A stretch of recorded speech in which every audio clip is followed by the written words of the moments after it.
Sinécure, des sinécures où elle va avoir, je suppose, une sinécure. Financée par les Américains, et ben c'est une sinécure. C'est comme ça que ça marche. Pas tout à fait une sinécure, mais ça s'en rapproche.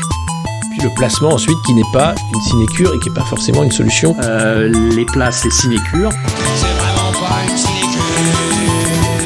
Leur responsabilité ne leur apportait aucun privilège, aucune sinécure. Le salaire était fixé au niveau du salaire d'un ouvrier qualifié. C'était pas une sinécure. Bonjour et bienvenue sur Radio Def avec DJ Sémantique. Radio Def, la radio pour s'enjailler avec les mots. Aujourd'hui, on reçoit le mot sinécure. On commence avec le Crashing Game. Marquez un max de points en devinant un max de définitions.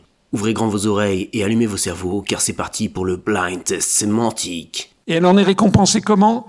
En se faisant embaucher par le Tony Blair Institute, c'est-à-dire le truc de l'ancien Premier ministre britannique, financé par les Américains, et ben c'est une sinécure. Parfois, certains hauts fonctionnaires, dans notamment des sinécures, qui gagnent quand même beaucoup d'argent, et là, il faudrait voir ça. Je voudrais aussi, d'ailleurs, au passage, signaler que M. Juppé a 73 ans et qu'il vient donc d'avoir comment dirais-je, c'est pas tout à fait une sinécure, mais ça s'en rapproche, un poste au Conseil constitutionnel, un poste de 9 ans, qui est d'ailleurs très bien rémunéré, merci pour lui. Il avait voulu également s'attaquer au Conseil économique et social et environnemental, qui est, tout le monde le sait, un peu c'est une série de prébendes, de sinécures qui sont données en général à des amis du pouvoir. Christopher Lasch, justement. Tout à fait. Et il parle, lui, il écrit au début des années 90, déjà il le pressent, donc il est un peu visionnaire, de trahison des élites, c'est-à-dire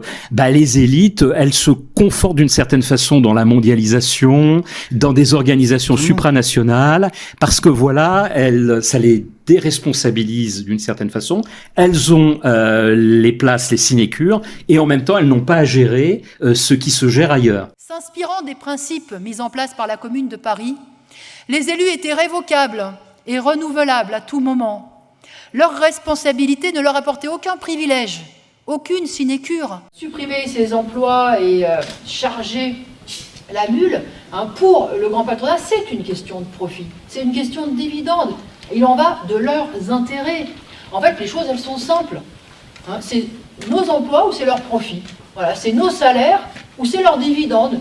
Ce sont des conditions de travail ou leur sinécure. Ensuite, les psychologues scolaires qui sont pas assez nombreux, évidemment. Et puis ensuite, les services sociaux qui sont dépassés, évidemment, et qui ont bien du mal. Et puis le placement, ensuite, qui n'est pas une sinécure et qui n'est pas forcément une solution facile. Parce que depuis tant d'années, c'était pas une sinécure de lui voir tout le temps le nez au milieu de la figure. Elle est sous le signe de l'hexagone. C'est vraiment pas une sinécure. Et le roi des cons sur son trône, il est français, ça j'en suis sûr. Sinécure vient des mots latins sine et cura, étymologiquement sans soin. Avant, on disait ça pour parler des thunes qu'avait un mec du clergé qui ne faisait pas la messe, mais passait son temps à geeker dans les bouquins en mode gros nerd.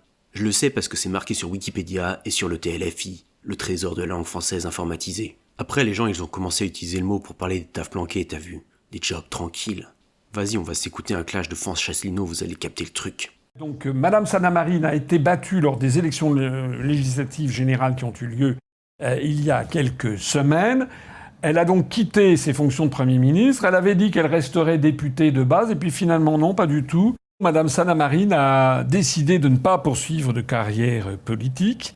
Elle a décidé de poursuivre une carrière en se faisant embaucher par le Tony Blair Institute for Global Change, l'institut de Tony Blair, l'ancien Premier ministre britannique pour le changement global, où elle va avoir, je suppose, une sinécure. C'est-à-dire qu'elle va être remboursée, rémunérée, elle va avoir une très belle rémunération, sans doute pendant des années, pour avoir réussi à satisfaire l'oncle Sam. C'est comme ça que les Américains récompensent les traîtres à leur propre pays. Ensuite, ils leur assurent une retraite extrêmement dorée.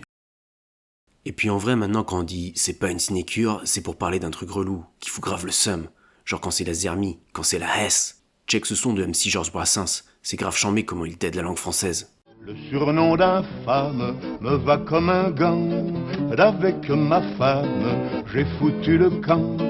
Parce que depuis tant d'années, c'était pas une sinécure de lui voir tout le temps le nez au milieu de la figure. Je bats la campagne pour dénicher la nouvelle compagne, Valancelle-là. Le mot latin cura, ça a aussi donné plein d'autres mots, genre procureur, sécurité ou incurie. Des mots que peut-être nous inviterons dans une prochaine émission. D'ici là, bonne lecture du dictionnaire.